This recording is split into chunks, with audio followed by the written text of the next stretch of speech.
Assalamualaikum warahmatullahi wabarakatuh. Perkenalkan, nama saya Nabila Latifatunisa dari Prodi S1 Kesehatan Masyarakat semester 3 kelas reguler A tingkat 2.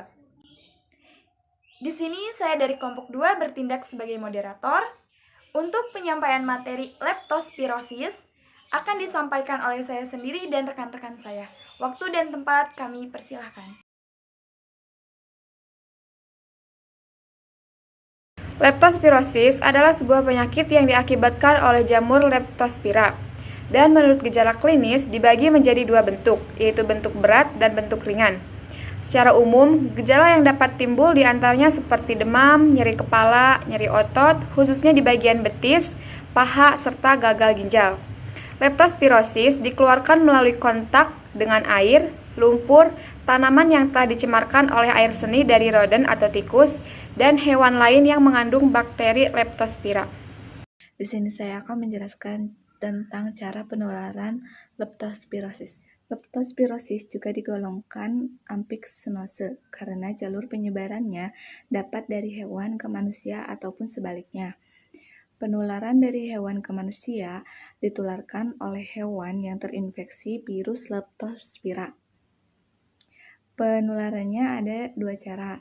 Yang pertama secara langsung dan yang kedua secara tidak langsung. Untuk penularan secara langsung itu bisa melalui darah, urin, atau cairan tubuh lain yang mengandung kuman Leptospira. Kuman Leptospira ini akan masuk melalui darah atau urin tadi ke dalam tubuh pejamu. Nah, yang kedua dari hewan ke manusia, terjadi pada orang yang merawat hewan atau merawat organ tubuh hewan itu. Yang ketiga dari manusia ke manusia. Meskipun ini jarang terjadi, tapi bisa saja terjadi. Caranya bagaimana? Caranya dengan melalui hubungan seksual pada masa konvalesen atau dari ibu penderita leptospirosis ke janin melalui sawar plasenta dan air susu ibu. Penularan secara tidak langsung. Pertama, genangan air. Kedua, sungai atau badan air. Ketiga, danau. Keempat, selokan saluran air dan lumpur yang tercemar urin hewan. Terakhir, jarak rumah dengan tempat pengumpulan sampah. Gejala klinis 1.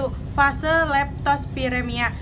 Demam mendadak tinggi sampai menggigil disertai sakit kepala, nyeri otot, hiperestasia pada kulit, mual muntah, diare, icteritus, injeksi siler mata. Fase ini berlangsung 4-9 hari dan berakhir dengan menghilangnya gejala klinis untuk sementara. 2. Fase imun. Dengan terbentuknya IgM dalam sirkulasi darah, sehingga gambaran klinis bervariasi dari demam tidak terlalu tinggi, gangguan fungsi ginjal dan hati, serta gangguan hemostatis dengan manifestasi pendarahan spontan. Yang terakhir, fase penyembuhan. Fase ini terjadi pada minggu 2-4 dengan patogenesis yang belum jelas. Menurut berat ringannya, leptospirosis dibagi menjadi ringan dan berat. Tetapi untuk pendekatan, diagnosis klinis dan penanganannya, para ahli senang membagi penyakit ini menjadi leptospirosis anikterik atau non-ikterik dan leptospirosis ikterik. Yang selanjutnya yaitu faktor resiko lingkungan, di mana faktor resiko lingkungan ini jika kita terinfeksi kuman leptospirosis atau kontak langsung atau terpajan air atau rawa yang terkontaminasi, yakni sebagai berikut.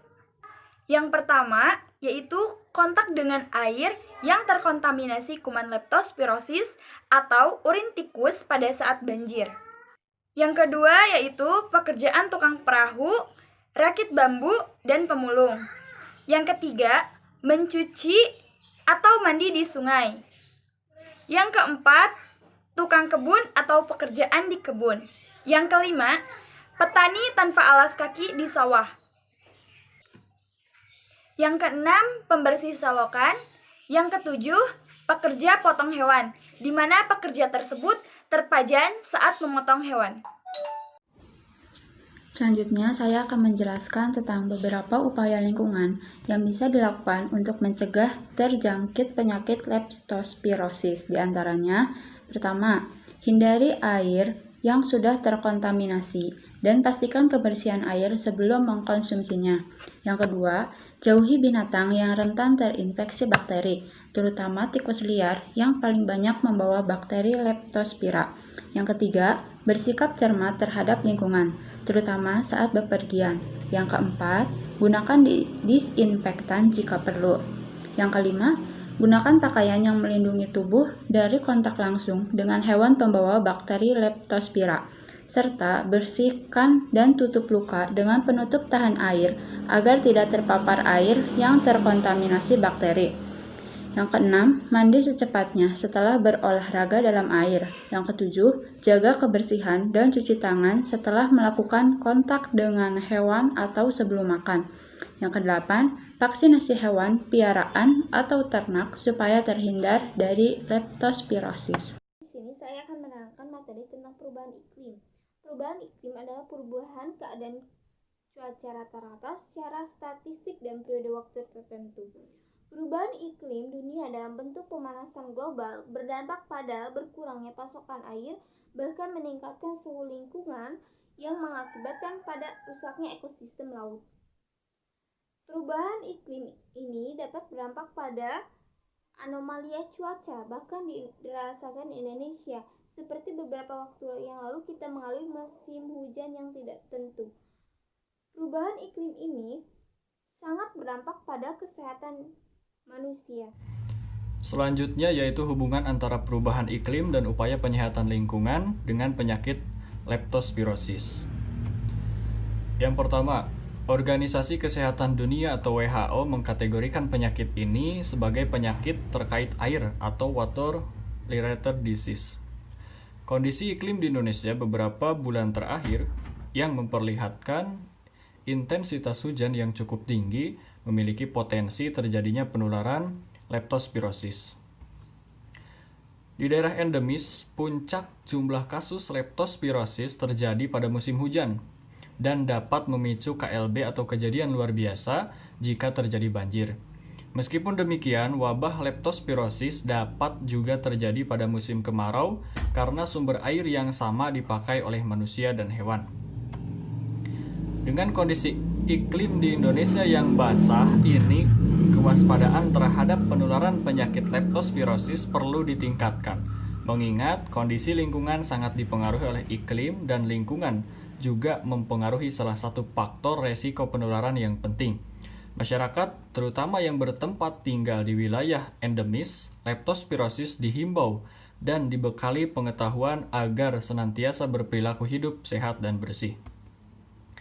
Secara khusus, golongan masyarakat yang memiliki resiko tinggi tertular leptospirosis adalah mereka dengan jenis pekerjaan yang memungkinkan kontak dengan lingkungan yang tercemar kuman leptospira, seperti tukang kebun, petani, pekerja rumah potong hewan, pembersih selokan, pekerja tambang, maupun dokter hewan.